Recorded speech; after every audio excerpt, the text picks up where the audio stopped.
नमस्कार. Logic liberty चॅनलमध्ये आपले स्वागत आहे. रयतेचे राजे छत्रपती शिवाजी महाराज यांचा राज्याभिषेक दिन हा नुकताच जवळ येत आहे. त्यांच्या राज्याभिषेक दिनानिमित्त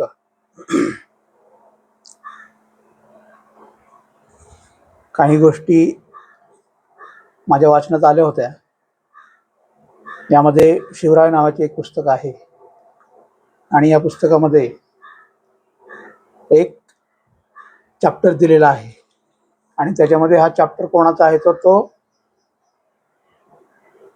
डॉक्टर बाबासाहेब आंबेडकर यांनी एक छोटेखानी पुस्तक लिहिलं होतं छत्रपती शिवाजी महाराज यांच्या जयंतीनिमित्त, म्हणजे 19 फेब्रुवारी रोजी डॉक्टर बाबासाहेब आंबेडकर यांनी एक छोटेखानी पुस्तक लिहिलं होतं. त्या पुस्तकाचं नाव आहे ब्राह्मणी परंपरा आणि छत्रपती शिवाजी महाराज.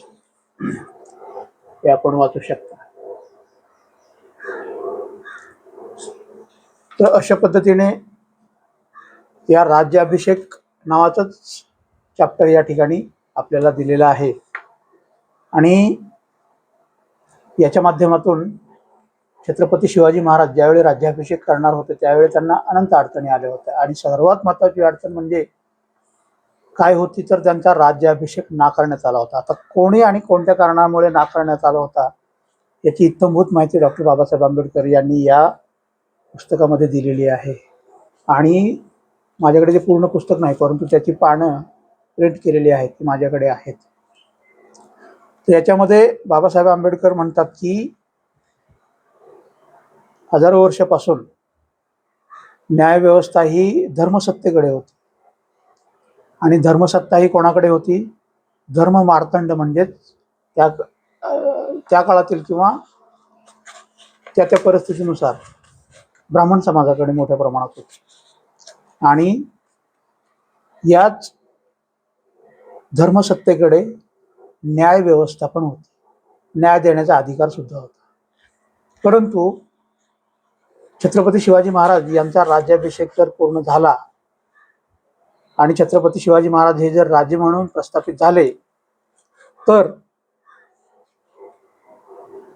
धर्मसत्तेकडे असणारी न्याय व्यवस्था ही राजसत्तेकडे जाणार आहे. म्हणजे धर्मदंडाकडून न्याय व्यवस्था ही राजदंडाकडे जाणार होती आणि हे म्हणजे छत्रपती शिवाजी महाराज यांच्याकडे जाणार होती आणि त्यानंतर समाजामध्ये समता प्रस्थापित करण्यासाठी त्याचा मोठ्या प्रमाणामध्ये छत्रपती शिवाजी महाराज उपयोग करणार होते आणि याची जाणीव त्या सर्व धर्म मार्तंडांना होती आणि म्हणूनच न्यायव्यवस्था ही धर्मसत्तेकडून राज्यसत्तेकडे जाऊ नये किंवा गेली तर आपल्या हातात काहीच उरणार नाही या भीतीपोटी म्हणून छत्रपती शिवाजी महाराज यांच्या राज्याभिषेकाला जे कोणी धर्म मार्तंड होते म्हणजे त्या काळातील ब्राह्मण होते यांनी खूप मोठ्या प्रमाणात विरोध केला होता.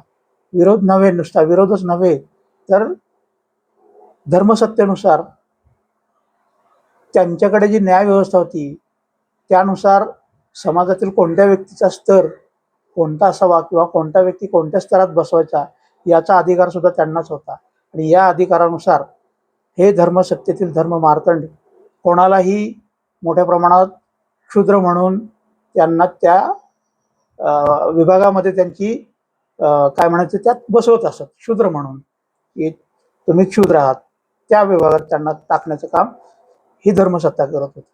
आणि मग याचं कारण असं होतं की मनुस्मृतीच्या व्यवस्थेनुसार आणि धर्मसत्तेनुसार ब्राह्मण हे अदंडनीय होते. त्यांना कोणीही दंड करू शकत नव्हतं किंवा त्यांना कोणीही दंडित करू शकत नव्हतं आणि याच कारणामुळे ते बेमुरतपणे कोणाला पण क्षुद्र म्हणत असत. याला छत्रपती शिवाजी महाराज सुद्धा अपवाद नव्हते आणि त्यांचा छत्रपती शिवाजी महाराजांना हेच कारण त्यांनी दिलं होतं की तुम्ही क्षुद्र आहात म्हणून तुमचा राज्याभिषेक करता येणार नाही. परंतु मागे हटतील ते छत्रपती शिवराय कसले छत्रपती शिवाजी महाराजांनी काशीवरून गागाभट्टांना पाचारण केले आणि राज्याभिषेक करण्यासाठी पूर्ण जबाबदारी त्यांच्यावरती टाकण्यात आली. तरी सुद्धा फक्त राज्याभिषेक या विषयावरती चर्चा करण्यासाठी गागाभट्ट यांनी त्यांची जी कन्सल्टिंग फी होती चर्चा करण्याची, ती फी इतक्या मोठ्या प्रमाणात आकारली होती की आपण त्याची कल्पना पण करू शकत नाही. यामध्ये दिलेलं आहे, काय म्हणतात यामध्ये, बाबासाहेब आंबेडकर म्हणतात की गागाभट्टांनी नुसती राज्याभिषेक या विषयावर चर्चा करण्याची फी, त्याला आपण कन्सल्टिंग फी म्हणतो, ती फी 5,000 होन इतकी घेतली होती. शिवाय राज्याभिषेकाचे पौरोहित्य करण्यासाठी जी फी आकारली होती ती फी होती 1,00,000 होन. आणि त्याचबरोबर श्रंगारयुक्त एक घोडा आणि दागदागिने हे सुद्धा छत्रपती शिवाजी महाराज यांच्याकडून गागाभट्टांनी कबूल केले, कबूल करून घेतले होते. आणि अशा पद्धतीने एवढेच नाही तर पुढे शिवाय राज्यकारभारातील 8ही मंत्री हे ब्राह्मणच असावेत अशी अट पण छत्रपती शिवाजी महाराज यांना घातली होती. तर अशा पद्धतीने गागाभट्टाने छत्रपती शिवाजी महाराजांचा राज्याभिषेक, त्याची फी ही सर्वसामान्य माणसांचे डोळे पांढरे होतील. पुढे आणखीन आकडे दिलेले आहेत, तुम्ही ऐकाल तर अवाक व्हाल. राज्याभिषेकाची सुरुवातच गागाभट्टाने एक नवीन विधी निर्माण केला होता आणि तो म्हणजे व्रात्यस्तोम निधी म्हणून विधी, व्रात्यस्तोम नावाचा विधी निर्माण केला आणि महाराजांना सांगितलं की महाराज आपल्याला हा विधी करावा लागेल. आणि कुठलाही विधी म्हणल्यानंतर दानदक्षिणा आला. परंतु महाराजांनी विचारलं की हा विधी करून आपल्याला काय मिळणार आहे किंवा काय होणार आहे. तर त्यावेळी त्यांना सांगण्यात आले की क्षुद्र असलेले शिवाजी महाराज या विधीमुळे क्षत्रिय होणार आहे. परंतु छत्रपती शिवाजी महाराज यांनी आपली वंशावळ ही क्षत्रिय आहे ही निदर्शनास त्यांच्या आणून दिली होती. आणि तरी सुद्धा गागाभट्ट म्हणत होता की आपल्याला हे सर्व विधी करावेच लागतील, कारण त्यांनी काय सांगितलं होतं की राज्याभिषेक हे विधी सर्व केल्याशिवाय आपला राज्याभिषेकच फलद्रूप होणार नाही, अशी भीती छत्रपती शिवाजी महाराज यांना गागाभट्टाने दाखवलेली होती. पुढे काय बघा, विधी करत असताना कशा पद्धतीने खर्च कोणत्या गोष्टीवरती आणि दान दक्षिणा कशा पद्धतीने किती मोठ्या प्रमाणात आकारण्यात आली हे डिटेलमध्ये यामध्ये दिलेलं आहे. आता यामध्ये बघा, हा जो व्रात्यस्तोम विधी होता ना, हा विधी करण्यासाठीच वेगळा दान दक्षिणा किंवा त्याची फी म्हणून गागाभट्टाने किती फी आकारली होती, तर 7,000 होन. राज्याभिषेकावर चर्चा करण्यासाठीची 5,000 होन वेगळी. व्रात्यस्तोम विधी पूर्ण करण्यासाठी गागाभट्टाने जी फी आकारली होती ती होती 7,000 होन बघा. आणि त्यानंतर गागाभट्टाचे जे इतर सहकारी आहेत, सोबतचे पुरोहित, त्यांच्यासाठी वेगळे 17,000 होन फीस छत्रपती शिवाजी महाराजांकडून गागाभट्टाने आकारली होती, घेतली होती. आणि या विधीमध्ये काय होणार होतं, तर या विधीमध्ये छत्रपती शिवाजी महाराज यांना विधीनुसार आंघोळ घालण्यात येणार होती. आणि ती आंघोळ घालत असताना प्रत्येक पुरोहित किंवा प्रत्येक ब्राह्मण एक एक छत्रपती शिवाजी महाराज यांच्या अंगावर एक एक लोटा किंवा एक एक तांब्यात पाणी ओतणार होता. प्रत्येक जण एकच तांब्या पाणी ओतणार होता. आणि त्या प्रत्येकाची एक तांब्या पाणी ओतण्याची फी सुद्धा गागाभट्टाने मागून घेतली होती. ती किती होती, तर प्रत्येक ब्राह्मणाला एक तांब्या आंघोळ ओतण्यासाठी 100 होन इतकी फी छत्रपती शिवाजी महाराज यांच्याकडून गागाभट्टाने वसूल केली होती.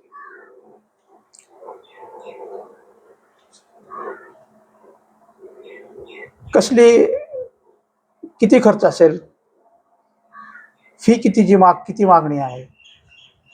आणि एवढेच नाही, पुढे बघा काय होतं. छत्रपती शिवाजी महाराजांबद्दल आणि राज्याभिषेकाबद्दल बाबासाहेब काय म्हणतात. त्यावेळी शिवाजी महाराजांच्या सैन्यात काम करणाऱ्या सर्वसामान्य सैनिकाचा पगार किती होता, तर दर महिन्याला 3 होन इतकीच त्यांना एका सैनिकाला पगार होता. सुभेदाराला वर्षाला वार्षिक पगार 400 होन होता सुभेदाराचा. आणि त्याचबरोबर मोजुमदाराला वर्षाकाठी 125 होन मिळत होते. परंतु हे विविध राज्याभिषेकाचे विधी करण्यासाठी हजारामध्ये आणि लाखामध्ये होन वसूल करण्यात आलेले होते प्रत्येकांसाठी. एवढंच नाही, आता पुढे आणखीन आहे बघा. आता त्या काळामध्ये होन म्हणजे काय बघा, असे सांगतात बाबासाहेब आंबेडकर की होन म्हणजे त्या काळातील 3 रुपये होते. 3 रुपये, त्या काळातील 3 रुपये म्हणजे हा छत्रपती शिवाजी महाराजांचा राज्याभिषेक 6 जून 1674 रोजीचा आहे. आणि 1674 रोजी एका होनची किंमत होती 3 रुपये. आणि यांनी फक्त आंघोळ घालण्यासाठी, 1 तांबे आंघोळ घालण्यासाठी किती वसूल केले होते, तर प्रत्येकाला 100 होन इतके फी वसूल केली होती. किती भयानक गोष्ट आपल्या निदर्शनास बाबासाहेब आंबेडकर आणून देतात बघा. त्याच्यानंतर पुढचा विधी जो झाला तो तुलादान विधी होता.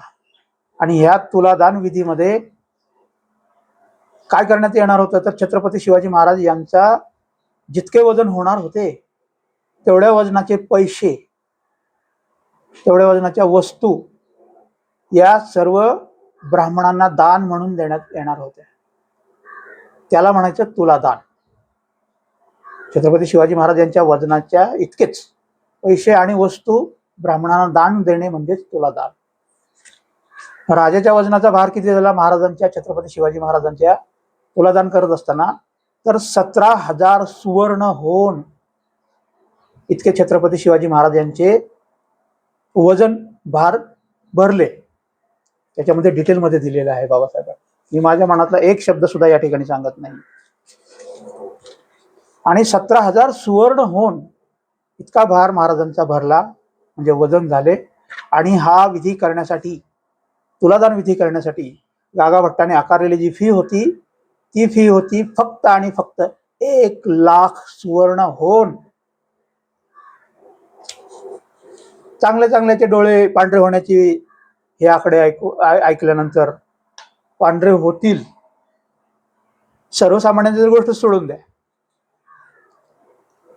शिवाय तुलादानाची फी 1,00,000 सुवर्ण होन, नुसते होन नाही, सुवर्ण होन, सोन्याचे होन. शिवाय इतर ब्राह्मणांना वाटायला लावलेले तेवढ्याच रकमेचे 1,17,000 सुवर्ण होन द्यायला सांगितले, वाटायला दान म्हणून गागा भट्टांनी छत्रपती शिवाजी महाराजांनी. त्यानंतर पुढे बघा, शिवाजी राजांची तुला कशाने झाली. त्यानंतर सुवर्ण होणाने तर झालीच, पण त्यानंतर कशाने झाली, तर रुपे, तांबे, लोखंड अशा सप्तधातूंनी, त्यानंतर तलम, ताग, रेशीम अशा उंची वस्त्रांनी सुद्धा तुला करण्यात आली. आणि हे सर्व तुला केलेल्या सर्व वस्तू दान म्हणून ब्राह्मणांना देण्यात आले किंवा त्यांनी त्या घेतल्या. एवढ्यावरच थोडीच भागणार होते. त्याच्यानंतर आणखीन तुला कशाची झाली बघा. तेल, तूप, लोणी, साखर, जिरे, मोहरी, मसालेदार पदार्थ यांची सुद्धा तुला छत्रपती शिवाजी महाराजांच्या वजनाने करण्यात आली. आणि हे सर्व पदार्थ सुद्धा त्या पुरोहित ब्राह्मणांनी दान म्हणून आपल्या पदरी पाडून घेतले. पुढे बघा, आणखीन पुढे लिहितात बाबासाहेब आंबेडकर, हे कमी म्हणून की काय. बघा आणखीन पुढे आहे, हे कमी म्हणून की काय, श्रीमंतांचे पदार्थ म्हणून ओळखले जाणारे काजू, बदाम, सुकामेवा, अक्रोड यासारखी फळे सुद्धा यांची सुद्धा तुला करण्यात आली महाराजांच्या वजनाबरोबर. एवढेच नव्हे तर कहर म्हणजे साधे मीठ, हे सुद्धा याची सुद्धा तुला करण्यात आली. आणि हे सर्व दान घेण्यासाठी तुलादान करणाऱ्या वस्तूंच्या यादीत ठेवण्यात आले होते. म्हणजे या सर्व वस्तूंची मोठमोठ्या श्रीमंतांना ज्या लागतात त्या सुद्धा वस्तू या ठिकाणी त्यांच्याबरोबर तुला करण्यात आले आणि ते सर्व दान घेण्यात आले. जवळपास 50, पुढे बाबासाहेब लिहितात, जवळपास 50,000 ब्राह्मण सलग 7 दिवस रायगडावर 2 वेळा पंचपक्वानांचा लाभ घेत होते. शिवाय जाताना जमेल तेवढा शिधाही घेऊन गेले. एवढी लुटून ही मंडळी तृप्त झाली नाही. आता पुढे बघा, राजांना छत्रपती होण्याची आणखीन किंमत मोजावी लागली. या आनंदाच्या सोहळ्याची भेट म्हणून दान दक्षिणा करण्यास सांगितले. छत्रपती शिवाजी महाराजांना सांगितले की आता आनंदाचा क्षण आहे, तुमचा राज्याभिषेक पूर्ण झालेला आहे आणि त्या आनंदाच्या क्षणी आपण दान दक्षिणा करणं अत्यंत आवश्यक आहे. आणि त्या असे सांगून सुद्धा त्यांच्याकडून दान दक्षिणा घेण्यात आली. त्यानुसार प्रत्येक ऋत्विजाला दान दक्षिणा म्हणून बघा, राज्याभिषेक पूर्ण झाल्यानंतर प्रत्येक ऋत्विजाला 5,000 होन, तर पुरोहित म्हणून काम करणाऱ्यांना 24,000 होन, विद्वान म्हणून मिरवणाऱ्या ब्राह्मणांना प्रत्येकी 1,000 होन, इतर नवशिक्या ब्राह्मणांना प्रत्येकी 500 होन दक्षिणा द्यावी लागली. तर प्रत्येक याचकाला फक्त 5 होन देण्यास सांगितले. गागाभट्टांनी काय सांगितले? याचक म्हणजे भिकारी. जिथे एखादा पूर्वीच्या काळी म्हणण्यापेक्षा भिकारी, गरिबी, दारिद्र्य मोठ्या प्रमाणात होतं. आणि जर कुठे असा आनंद उत्सवाचा कार्यक्रम असेल तर तिथे बिचारे पोटासाठी म्हणून तिथे जात होते.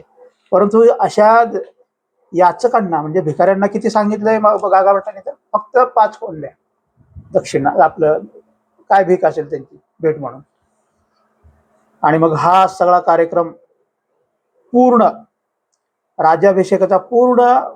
राज्याभिषेकाचा कार्यक्रम आपल्या आधिपत्याखाली, देखरेखीखाली पार पाडण्याची वेगळी फीस, परत वेगळी फीस गागाभट्टाने छत्रपती शिवाजी महाराजांकडून घेतली. किती घेतली?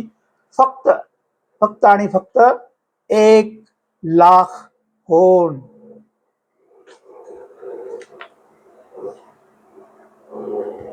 आणि अशा पद्धतीने छत्रपती शिवाजी महाराज यांचा राज्याभिषेक नुसती राज्याभिषेक नव्हे तर नुसती लूट म्हणलं तरी वावगे ठरणार नाही. याच्यामध्ये परत बाबासाहेब आंबेडकर दाखला देतात. सभासदाच्या बखरीतील उल्लेखानुसार शिवाजी महाराजांच्या राज्याभिषेकानिमित्त झालेली एकूण लूट, बाबासाहेब सुद्धा या ठिकाणी लूट म्हणतात, 1,42,00,000 होन इतकी होती. आणि त्यापैकी फक्त दान दक्षिणा म्हणून जी रक्कम खर्च केली ती रक्कम होती 1,50,000 होन.